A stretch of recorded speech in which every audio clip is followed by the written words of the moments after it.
আসসালামু আলাইকুম সুপ্রিয় দর্শক, বউ শাশুড়ি রান্নাঘর থেকে আপনাদের স্বাগতম জানাচ্ছি। আজকে আমাদের রেসিপি গাজরের হালুয়া। এখানে আমি গাজরগুলো কুচি করে সিদ্ধ করে নিয়েছি। আমি এগুলো আর দেখাইনি। আমি এখন হালুয়াটা তৈরি করে নেব। আমি এখানে হালুয়ার জন্য কিছু বাদাম কুচি করে নিয়েছি। এগুলো আমি ঘিয়ের মধ্যে ভেজে নেব। আমি চুলায় প্যান গরম করে নিয়েছি। এখন ঘি দিয়ে দিচ্ছি।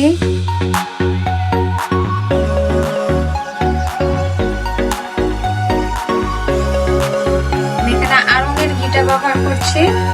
ঘিয়ের স্মেলটা অনেক ভালো, আপনারা চাইলে ব্যবহার করতে পারেন।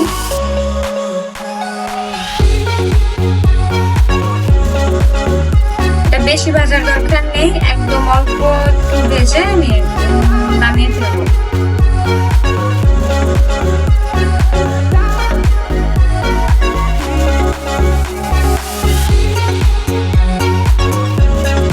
হয়ে গেছে, এখন আমি এগুলো নামিয়ে ফেলবো।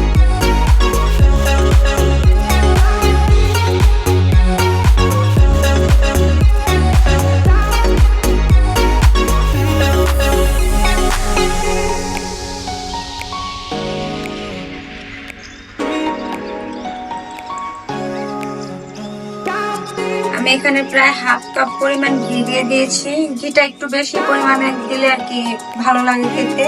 আপনারা ঘি না থাকলে তেলও করতে পারেন, কিন্তু এটাতে ওরকম স্বাদ আসবে না।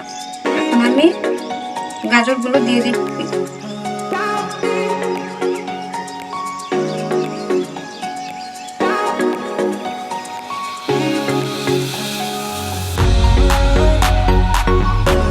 গাজরগুলো ভালোভাবে ভাজা ভাজা করতে হবে।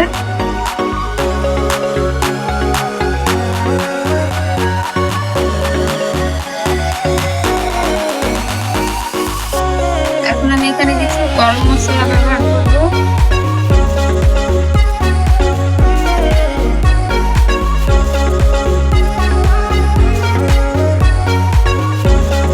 এখন আমি মশলাগুলো দিয়ে দিচ্ছি, তেজপাতা, লং, এলাচ, দারচিনি সব।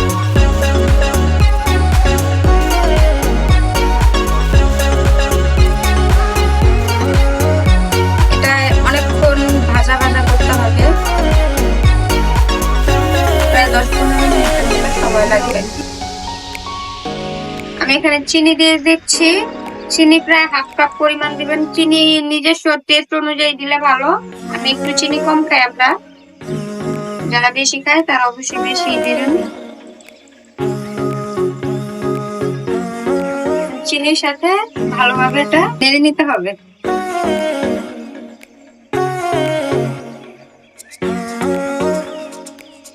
দেখতেই পাচ্ছেন চিনি থেকে এক্সট্রা পানি বের হচ্ছে।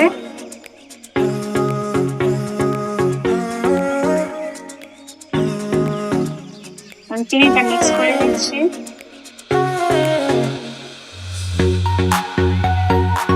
যে কোনো মিষ্টির ভিতরে অল্প পরিমাণ লবণ দিতে হয়, নয়তো মিষ্টির স্বাদটা ওরকম ভাবে বোঝা যায় না। তাই আমি 1 চিমটি পরিমাণ লবণ দিয়ে দিলাম। এটা নেড়ে চেড়ে পানি শুকানোর আগ পর্যন্ত ভাজতে হবে।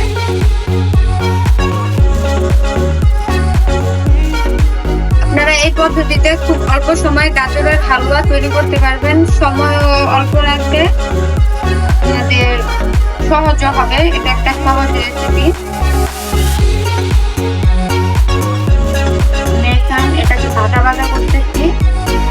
আর অবশ্যই চুলার আঁচ হাই ফ্লেমে রাখবেন। লো আঁচে এটা ভালো হবে না, পানি ছেড়ে দিবে, নষ্ট হয়ে যাবে, হালুয়াটা খেতে মজা লাগবে না। ভাজা ভাজা হয়ে গেছে, এখন এটা আর কি নামানোর প্রায় সময় হয়ে গেছে। এখন আমি এর মধ্যে দিয়ে দিব অল্প একটু গুঁড়া দুধ।